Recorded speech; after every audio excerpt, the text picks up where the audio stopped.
I'm Joseph James Hartman. In this series, Janiece shares her journey through trauma, injury, illness, mental imbalance, addictions, suicide, self-harm, gender identity, battered by religion, and identity. Discover a world seldom seen or experienced by most people. Janiece takes us on a journey as she guides us through the desires, fears, failures, hopes, and victories she faced. Through her eyes, others can see how to face these challenges with hope, understanding, determination, and encouragement, no matter how devastating one's future looks. It truly is one of the greatest miraculous stories in our generation. For friends, families, churches, or groups that are reaching out to others, her story will provide necessary insight in how to help. For victims, they will find answers. If you haven't read her biography yet, you may want to get one, as it goes more into detail about her life, as well as provides the documentation behind the story. Visit our website at sentenceofdeath.destinedforlife.com for more information. Thank you. I'm going to talk right now on suicide and self-harm and how these things came about, and just kind of take you through it in general. I had bouts of suicide, or thoughts of it anyway, okay, when I was a young teen to start with. You know, it really began when I was teased a lot. I had buck teeth, I was tomboyish, and I was kind of received up until my teen years, and then it really changed. I got braces, and then more name calling, you know, like railroad tracks or metal mouth, all sorts of name calling, the teasing, the mocking. And there were times that I was just so depressed and I couldn't measure up, it seemed, even with the school, as I mentioned before. And because I couldn't hardly make the grades, I didn't understand things well, didn't have really good comprehension of what I was reading and supposed to be learning. I did so-so, but I didn't make the great grades. And so that was stressful, and on top of everything else, and plus, you know, you add that into the hormonal changes coming into my life. And also the identity of who am I and why do I feel the way I do, and it's just not fair, and I didn't understand what's happening to me, why am I being picked on so much. So it began early, actually, and then when the accident did happen and I started spiraling downhill with depression and things like that, I was put in the hospital for my own safety. I hadn't yet done any suicide attempts, but I had thoughts of it, and I was speaking that way, evidently, with Dr. Mitchell, you know, and it just sounded like I could probably go off any time. And so, in and out of the hospital a lot. I'd be in for weeks at a time, sometimes months at a time. And but when I got out, sometimes it was just too unbearable, being alone again, having more surgeries. And I liked the surgeries, but at the same time, you know, it was painful. You know, let's be realistic. You know, after the surgery, it's all traumatic every time they cut or do something. And so I remember just being so depressed. I just wanted it all to be over. You know, my arm's getting better, but just so tired of just existing, and the only thing I had to look forward to was another operation, really, because nothing else was normal anymore in my life. I think the first suicide attempt was with pills, and I don't recall everything around those things. I just remember I tried that way, and then I tried it again another time. I mentioned earlier in another video how I tried cutting myself when I was over at Charter Rail Hospital, and none of these ever worked out well. First off, it didn't work. Second off, it was hard on my family and their emotions, and I was aware of that. And it was difficult to wake up and still be alive. And it was such a cheap shot. I felt it was just not fair again. So there was a time also that I tried to kill myself in the hospital. I took my belt from my robe and tried to hang myself in the bathroom, because they have those bars in the shower area, you know, for to hold on to or something. And I did start to go from my body, because I remember losing consciousness, and it was on E Cottage over at Villa Rosa, back when it was just open to anyone. It wasn't yet a drug ward, which they changed it over to.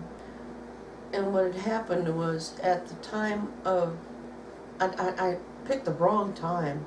I thought I picked the right time, because just when they're doing their rounds, well, after they do the nurses do their rounds and check on the patients, then they go into report. And then they report everything that went on during the day, and they go over everything, and they're finishing up for that that day themselves before they change shifts. So I thought, okay, this is a good time when they go into report. And so I went ahead and did that, and evidently I was off on my timing, because I kept hearing, open the door, and I heard some banging, but it wasn't on this level here. It was kind of there somewhere, you know, because I was leaving my body, and they were pushing the door, trying to push the door open. My legs were out there in the way. It's a small bathroom, just big enough for a shower, commode, and a sink. And so, pushing on the door, it somehow it brought me back. I wasn't quite gone, because they got there just in time to loosen the tie around my neck, you know, the belt, and off I went again to ICU. I hated that place. Isolation and being on watch again. And to me, it was equal to have gotten a spanking. You know, getting a spanking from a parent. That's how it felt to me, because I got in trouble. So to me, it was like that. So again, it was a failed attempt. It was almost a real deal, though. And it's embarrassing, it's upsetting. I'm still here, still suffering. And, you know, nobody could tell you just to, well, just pull up your bootstraps, you know, and stop being this way. It's like, you tell me how, I will. How? How do I not think this way? How do I not feel this way? How do I not be this? You know, I'm tormented. I'm tortured in my mind, in my heart, my emotions. And I'm alone in it, because you guys don't get it. And nobody gets it. They just don't understand. Well, what have you got to be all sad and sorrowed about? And why do you want to die, though? I mean, you know, we understand that you're having a hard time, but why do you want to die? And why do you keep bringing us through all this? And it's just hard. It's hard on both sides. And, you know, the people that love you just want you to stop. Will you just stop it? It's like, teach me how. And I will. I'm just not, I don't belong here anymore. There's no place for me. I don't have any life. You know, days are long without anything to do. And I did some volunteer work over at St. Rose Hospital there, where I used to get the printouts of labels, and you know, and I'd stick them on the the different packages, like whether it's for each room, you get a free package that's got your water container in it, and it's got a tub it sits in, which is a little wash tub, and I used to put the labels on them for the rooms. And so, I would do things that it didn't take a whole lot of work or thought process. And to me, it was like working in the bindery in a way, in the print shop, because it was hands-on. It was working with the hands, and I couldn't take much stress. Oh gosh, I would break real easy. It was like I was extremely fragile. And with that going on, I was sorry a lot too. I'm sorry, I'm sorry, I'm sorry, I'm sorry. So coming into the kingdom of God, I'm still saying I'm sorry all the time. Because I was so fragile and I was so sorry.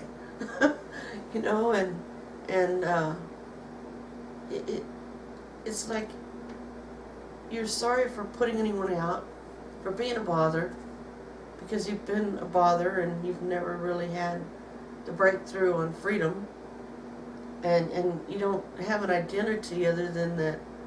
Why am I always like this? Why am I such a burden? Why can't I just be okay? How come others are doing so great and I'm broken? And there were just so many times of pain and suffering and sorrow and being way sorry and not feeling good about myself. My own identity, my own self-worth was not. It just wasn't there. It was void. And all I wanted was off the planet. And they didn't get that. Nobody did. All they knew is, why isn't she getting any better? I mean, all these years, why isn't she any better? Y'all have done medications, you've done shock treatments, all kinds of therapies, all kinds of things. And I was always wondering too, what's wrong with me? That I can't get any better, and I only get worse, and I'm only more of a burden. And I was tired of being a burden. And so I tried to end it every chance I could. And it takes guts. I want it off the planet, but I don't like pain. I mean, really, I've had enough. Thank you. A paper cut to this day, I understand people that even if they've had a paper cut, to me, that's pain to them. And if that's the most harm they've had to their body, it's still pain. You can't measure pain. What is major to one person, a little thing, falling down, scraping a knee, is huge to someone that doesn't know pain. So we can't even discount and compare and say, well, mine's a greater pain. It's like, no, pain is pain. And, suffering is suffering to whatever degree. People in the church always say, yeah, but these third world countries and what they go through, that's all they've known. It's still pain. It's still suffering. Here in this country, if you don't experience pain and then you have it, you're going, I don't like pain. So, to compare is just wrong. And people need to just stop it. In the house of God, in the world, just being kind to one another. Be understanding that maybe that's the greatest thing that's ever happened to them, that has and it just tears them up. Try being compassionate. I know I've gained a whole lot of compassion. I'm not so tough anymore. I don't have that tough exterior, which was actually protecting my tender and vulnerable and fragile interior. And we throw up these shields, and such, in order to hide behind them, because we're really a broken mess inside, many of us. Even those that are successful are going, is this it? I'm tired of this. Can I do something else that's not so hard? And then everybody expects me to be this. And the expectations. Expectations are the hardest things to live up to. So if we're putting expectations on somebody, they can't carry that.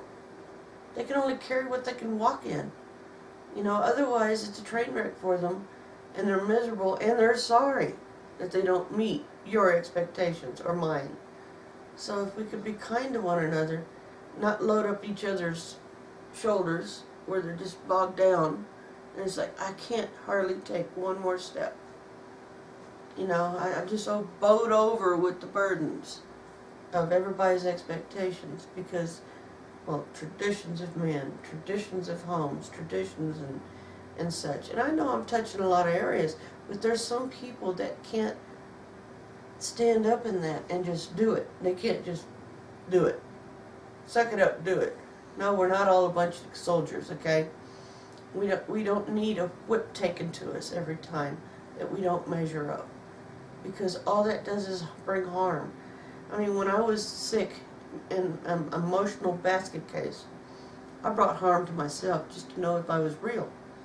There were so many times that I just wondered, am I even really here? Is this even real? Am I part of a movie? Am I part of somebody's thought pattern? Am I even a real person? And so I was smoking at the time still, and I'd take my cigarette and I'd burn myself to feel.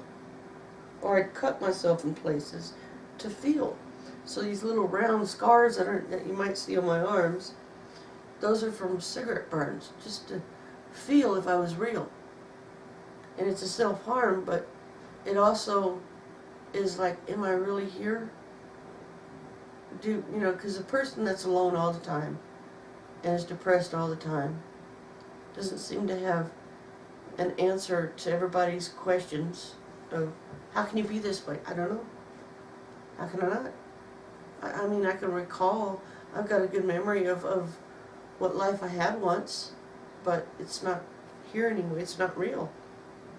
You know, to manage an account, a checking account, it's like, can't take that. You know, so fragile. I couldn't even pay my bills. I mean, too many people take that for granted when a person's in a fragile state. This could be a single mother or dad, whether they're single and they've got their kids, to take care of. They've got a job they have to do. They've got, maybe it's having to balance all the expectations of the school district and that school, all the expectations of all these laws that they keep coming up with. And they're doing the best they can, and yet they're so burdened. And there was a time when we'd read about it many years ago that there was this lady that had children, and she took and ran herself and the children off a cliff in her car. And my own mother said, how could she do that? And I'm going, Mother, I can see that. I've been in a broken, fragile state that just one more thing, I can't take the burden of it, because a broken person can't. That's why I can understand why people just want to jump ship, man, give it up, throw in the towel, whatever, because it seems hopeless. It seems like there's no help. Oh, and then they'll tell you, if you don't have a job, get a job. How do I get a job and take care of my kids? I can't take them with me everywhere if they're little. And how do I feed them? Well, just get a job. Just get a job. That's your answer. How? Help. Who's going to help me? Well, there's agencies. How about put feet to your words and get off their back? They can't carry that. No wonder so many quit, because they don't have help. They don't have a community. They don't have a church or a body of people that are there to help, and they're the real ones that need help. It's not just those that are mentally unstable. This covers every arena. How about the corporate guy, or woman? They've been in that position for so many years, or they just made it to the top. Oh yeah, now they've got all those responsibilities, and they have to measure up to that every single day. After a period of time, they find out, I can't manage. Well, why did that guy kill himself? Why did he jump out of that building? That's probably the answer, is because they were not cut out for that, and they thought they were. And, well, I thought he was doing great. He's got all this money. It's the same as being poor. All the money or none of the money. I can't deal. I'm fragile. Can anybody see me in here? I'm broken. Well, I went through the anger, I went through the tormenting, the anguish of just trying to live in this world. And it was like that. It was just, please, somebody save me. Who's got the answers? Who can fix this broken person? And who even cares? You know, it seems like nobody cares. And that's a torment in itself. And then you got to get up every day and do it again. And then you're exhausted. And you're looking forward to sleep. And then you hope you don't wake up the next day. You pray you don't wake up. You pray, Lord, just take my breath and my sleep. Somebody else can carry what's left out here. I can't do it anymore. I don't have the strength. And I don't care. I'm done. And it's so painful. And you're on a guilt trip. You're beating yourself down in addition to what's already been going on. And so in that, there's just so many, you lose appetite, you lose desires or interest in depression. You get to where all you want to do is just zone out and don't anybody touch me. And concerning the desires even, they were fading away also. Things were losing importance, I guess is a good way to put it, in my life. And being such a broken vessel, this can happen to people because suddenly foods don't matter, you know, jobs don't matter. People always matter because that's all you've got when you wake up, is you hope you got people around or someone to talk to. I used to call my mother several times a day, and then I'd call my sister several times a day, to the point that even the psychiatrist was saying, you guys need to get your own answering machines. You know, need to cut her off a little bit more because it will actually drain you, and then you will end up having to see somebody. And so that was something that actually did end up happening. And, you know, my family is needing some help because it was too hard on them. Not just the suicide, but all the torment I was going through regularly. And they didn't have answers, and all they could do was just keep going and having jobs to go to, and they got their children, and just trying to be sane while they're taking care of it all. So it was difficult. When I got to the point that I was so broken down inside, bit by bit by bit, that even my identity was touched in such a way that when I looked in the mirror, I didn't see the lean person I was. What I saw was something that wasn't even real because I was lean. But what I saw was a fat person. All of a sudden it changed. I don't know how long this was going on or when it actually occurred, but I ended up being anorexic. Not to the point of the anorexia nervosa, but still having anorexia. And I wouldn't eat, and and if I did, it was just wee little bits. And then I had this little notepad, one of those small ones that you can get at the store, a spiral, and I had a little pen with me, and I would write down every calorie for every food. And I was only allowing myself like a certain amount of cups of coffee a day, maybe just a few Tic Tacs a day, because they were like 1 calorie per Tic Tac. And you know, I knew what the calories were and what I would allow in my body, but that was a way of trying to find some sort of control somewhere. Where can I get control of my life somewhere? And it was, I can control this thing at least this, you know. And I was so deluded in my thinking, I wasn't controlling anything, because I was actually losing control and not being normal anymore, because that wasn't normal. I mean, it's one thing to know that you don't want to over-calorize your body, you know, because you don't need that many calories to have the energy for your day, you know, in excess amounts. But anyway, so I was just trying to control something in my life. And we had the meal time in the hospital, certain meal times. And they got to where they noticed I was skipping going out for meals. And I would stay in for breakfast, lunch, and dinner. And I wouldn't eat. And so I got called to the office, so to speak. And my psychiatrist and she wanted to have a chat with me.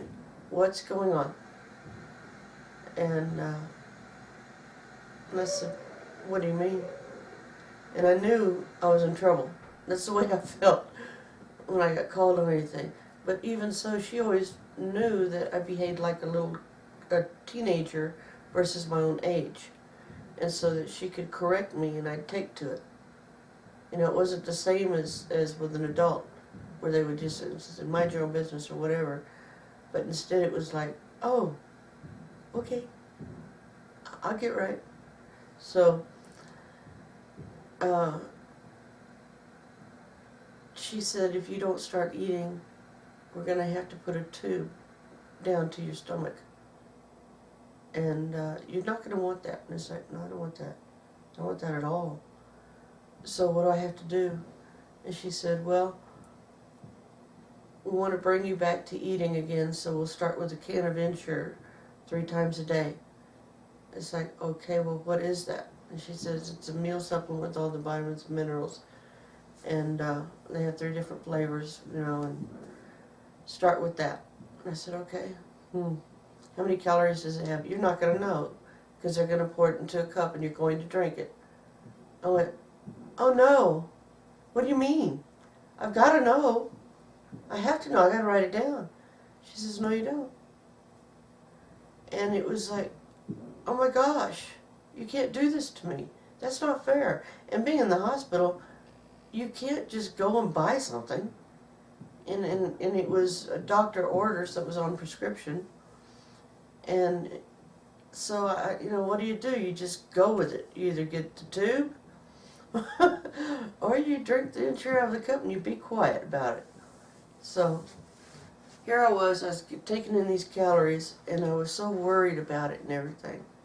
But every time I went home, what I had done, I had a mirror, you know, the vanity mirror, I put newspaper all over it, except for just a small little window where I could actually fix my hair. And being that it was short, it didn't take much of a window there to be able to see. Plus I was real thin, so that it was real easy to see.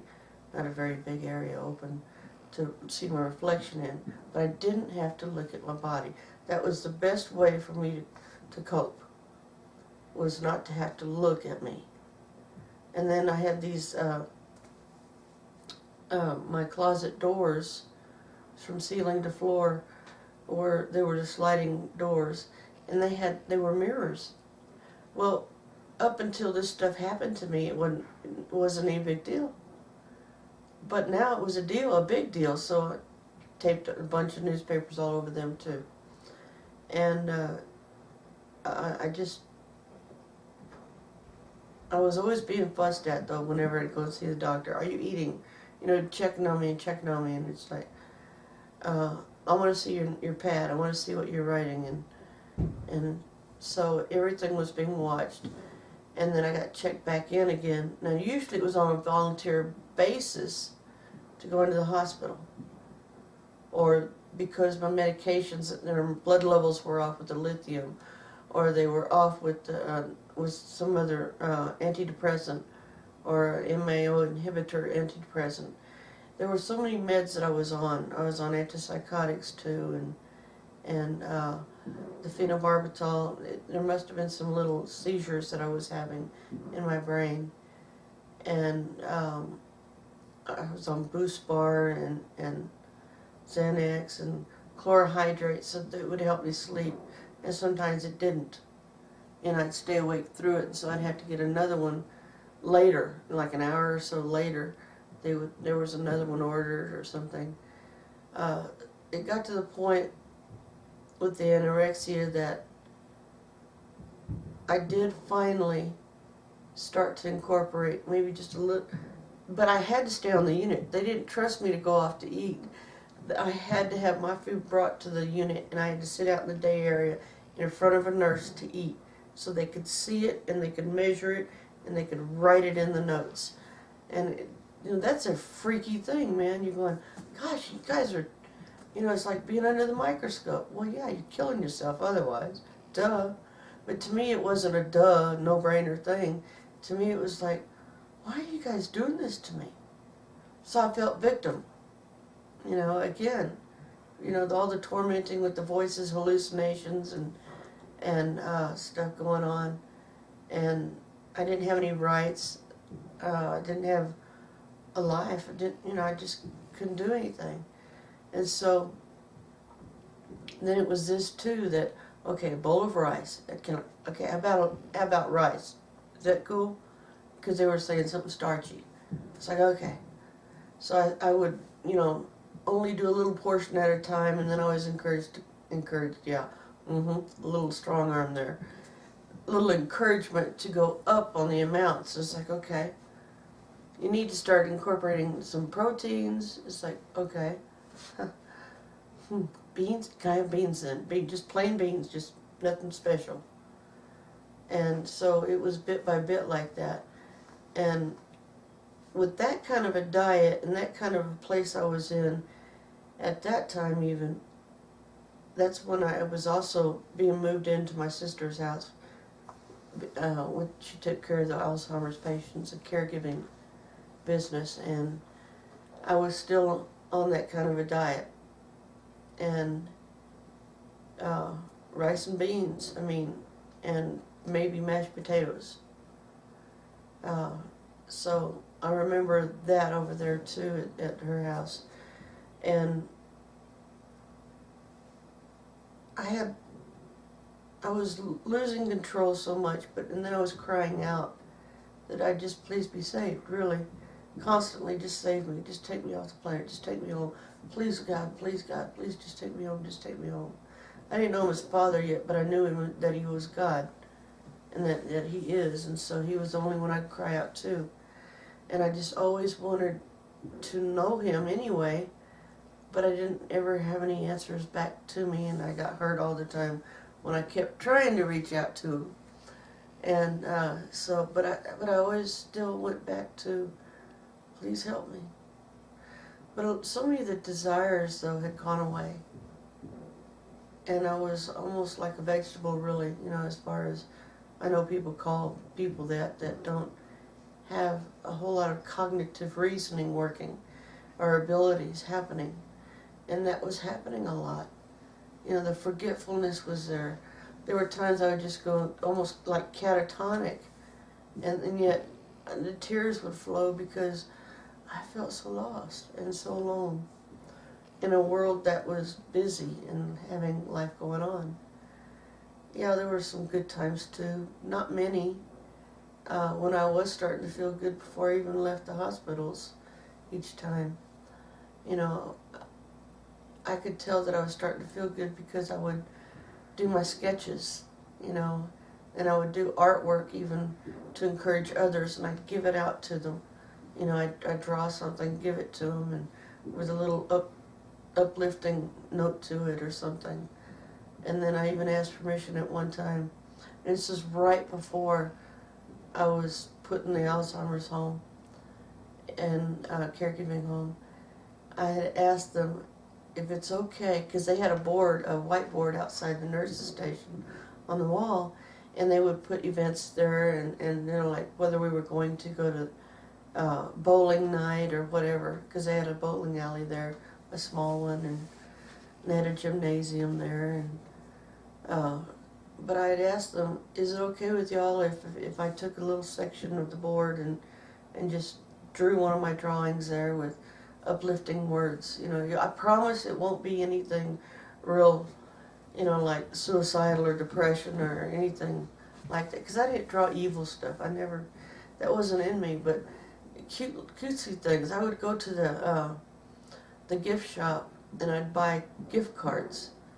And then, you know, like there was a mother elephant, okay, and then her little one in front of her. And I drew that and I put my own caption to it. You know, and then there was that, you know, Snoopy, how he would be like, got his dance on, you know. And it says feeling groovy. So, you know, I did that too, and then I'd add a little note in there for encouragement. So I always knew when I was about ready to move out of the hospital. Well, this time it didn't happen that way too much. It was starting to a little bit, but then they said, you can't afford to be here anymore. So I was really, really down. That's when they took my license, my bank account, everything from me, and I had no control left. I was feeling more and more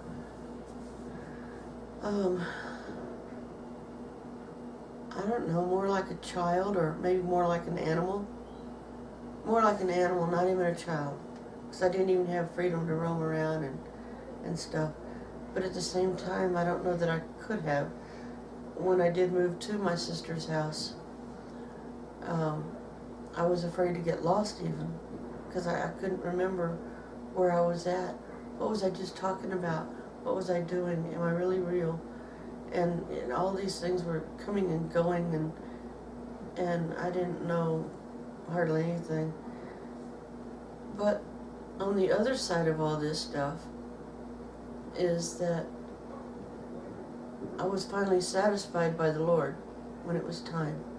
I was satisfied, and there was hope again, and there was peace, there was acceptance, and people pretty much always liked me.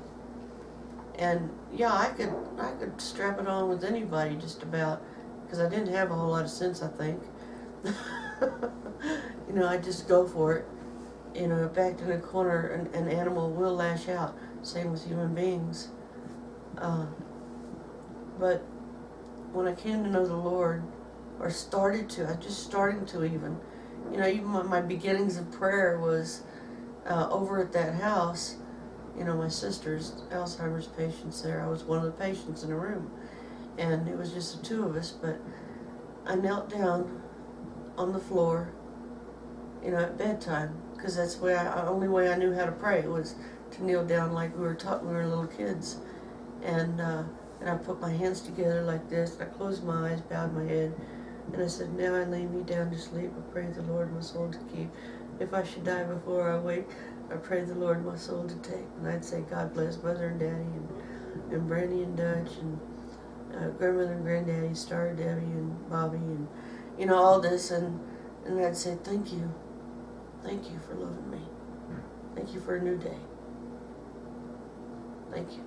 And that's all I had to go on. I mean, I didn't have any prayers to pray other than what I grew up with. And you know what's cool? Is it didn't matter because of what time it was. It was time. It was just time for me to be alive and to have a life and to be able to be put back together again the way I was supposed to be originally. You know, with a precious tender heart. Yeah, I'm human and I get angry and I lash out. I'm human. Come on, really. Flesh is flesh. Don't touch my flesh. Okay, so anyhow, but it was just time, you know, that love lifted me. I know it's an old song, song from the Baptist hymnal. Yeah, it's a hymn. Anyway, and it is true. He reached down into the pit and he pulled me out. It was sovereign Lord, and it was time. I was so broken. I was given up for dead. I didn't even know I was given up for dead. Not for a few years later. They were afraid to tell me. You know, don't tell her. She'll probably take herself out. And it's like, dying anyway. What difference would it have made? Anyway, so I hope all this has been encouraging, because that's what it's all about, is letting you who are feeling suicidal or still cut yourself and hide it, or cut yourself, or you're starving yourself to have some sort of control, or whatever kind of torment and suffering you're going through, there is hope.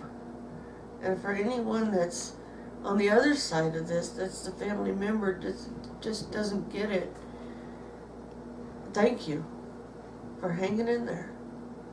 And remember that your prayers are being heard, they are being answered, so don't quit. And if you need others to help, reach out. My goodness, reach out. Get refreshed however you can, and find a place where people, it's like here we are, we're doing what we know to do. We may not be rich right now and have many funds, but I tell you what we've got is putting these DVDs together, and if we're available,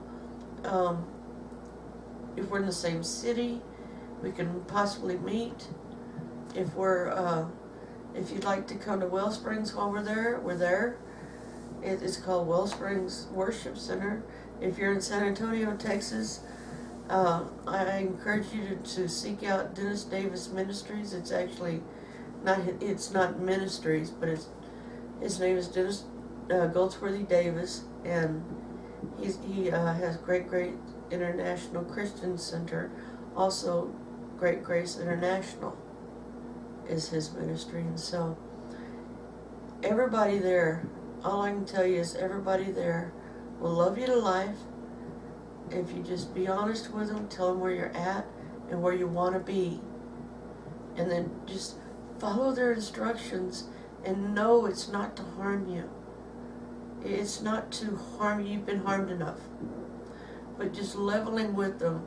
And I'm not talking about just the leadership, but even the people in the house there. They are all equipped. They themselves came in a ragtag bunch. They themselves can testify to the goodness of God. And they themselves can pray for you also and help build you up and try their best with what means they have in their hands to help, not to harm. So I want to encourage you that it's not over. And there are people that really do care. I'm talking to both family and the individual suffering.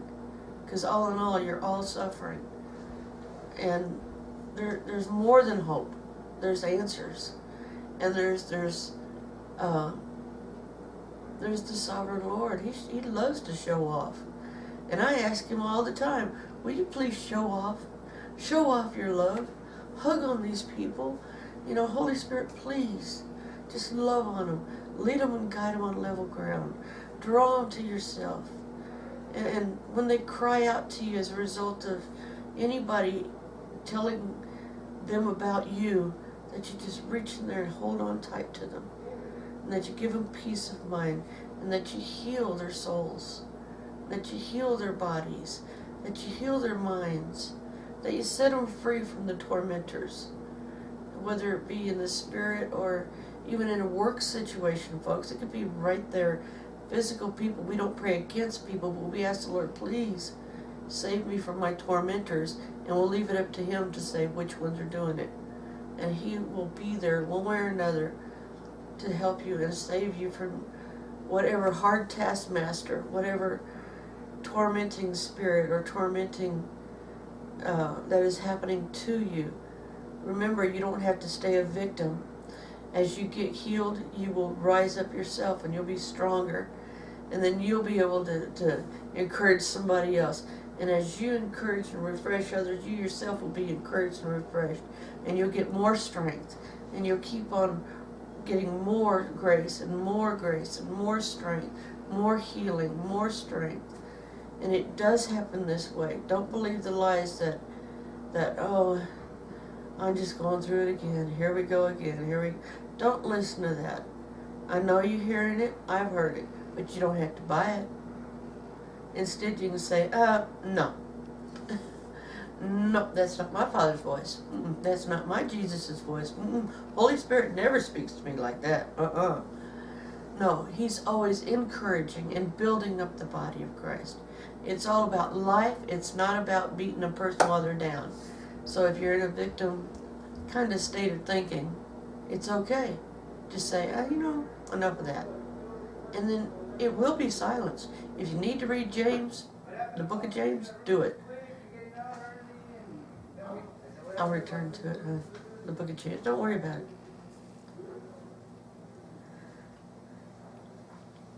If you need to read the book of James, oh, do, because it's so encouraging. It may read to you at first maybe like a no hope condemning word, but that's not the truth.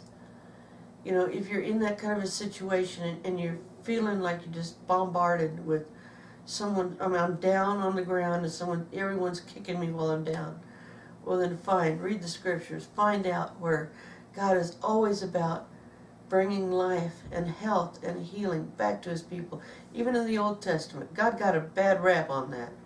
You know, that's a cheap shot, because as I've read it through this side of the cross, and not through all the pain and suffering, but knowing that he wants us to live, and he wants us to enjoy life. And that's the truth. Sometimes I've wondered, even when times are hard in our lives here, and it's like, no, I don't have to wonder about that. I know he loves me, and I know he wants the best for me, and I have to stand on that sometimes with all the strength that I have. So the Old Testament, anytime the people of God got out from under his covering by doing things that the other nations were doing, it wasn't that he got mad at them at all. He got frustrated, because it's like, you guys, don't you get it? If you get out from under my covering and you don't do things how I've said to do them, gee, you're under attack, period. It's going to happen because you're not covered anymore. Just get back under cover, you know, do what's right, and no worries, I got you. And then you have that peace and that joy and fruitfulness and prosperity. You're going to have it. So don't think that God's a mean old God and it took waiting for Jesus to get here for things to change. It did, but it didn't, because he's still the same yesterday, today, and forever. He doesn't change. He's a loving Father, and he's always looked at the Israelites, even then, as his daughter or a wife.